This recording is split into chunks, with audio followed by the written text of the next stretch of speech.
Eskerrik asko guztioi, gaur Antsoinera etortzeagatik, aurkezpen honetan gurekin egoteagatik. Ongi etorri. Vicepresidenta segunda y consejera de Memoria y Convivencia del Exterior y Euskera, alcaldesas y alcaldes, representantes del Club Iruerri y de asociaciones de la memoria histórica, periodistas.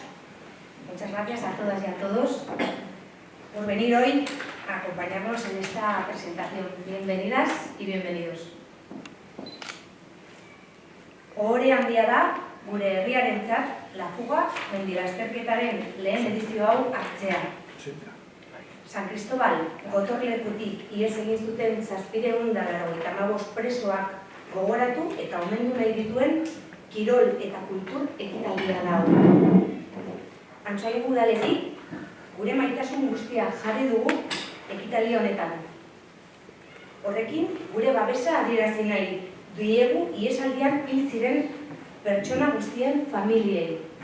Zitalki erail zituzten beste hainbaten familiei eta bide bazterretan eta hobietan ahaztuak izan zirenei. Hemendik indarra, ilusioa eta konpromezua batu nahi ditugu udal gisa, memoria historikoaren garra bizi mantentzeko. Laburki arituko naiz, gaur importanteena beste batzuk esan behar bai dute. Horregatik, da hain garrantzitsua gaur hemen egotea, gure iragana berreskuratzeko eta ihes egindakoen memoria omentzeko. Eskerrak eman nahi dizkiogu nola ez Antsoaingo udalari, ekimen hau hartzeagatik, Iruerri atletiko taldeari, Nafar gobernuari, lasterketaren babeslei eta oro har ekimen hau posible egin duten guztiei. Besterik ez, gure aldetik benetan espero dut arrakasta handia izango duela, zuen oroimena, haien oroimena gure oraina delako, haien borroka gurea ere badelako, gure inspirazioa delako gogoan zituzten. Eskerrik asko. Bueno, egun guztiei eta Nafar gobernuaren izenean, plazerra da gaur hemen egotea, eskerrik asko Antsoaingo udalari eta Iruerri klubari La Fugaren ekimenean parte hartzeko gonbidapenagatik. Garai naziak dira, errebizioniston eta ukatzaileen korrente murgilduta gaudenez, zalantzan jartzen baitute frankismoaren errepresioaren biktimen egia, justizia eta erreparazioa jasotzen duten eskubideak. Horregatik ahaleginak batu behar ditugu, hemen gertatzen ari den bezala, gizartea, erakunde eta elkarte memorialisten artean biktima horien oroimena berreskuratzeko prozesuak indartzeko eta ahotsa altxatzeko. Guretzat memoria ez da iraganeko gauza, etorkizunak baizik.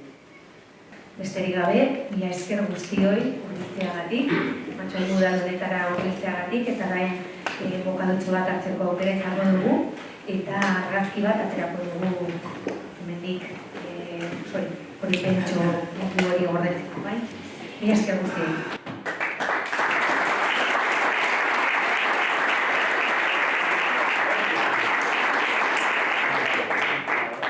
Zergatik La Fuga mendi lasterketa.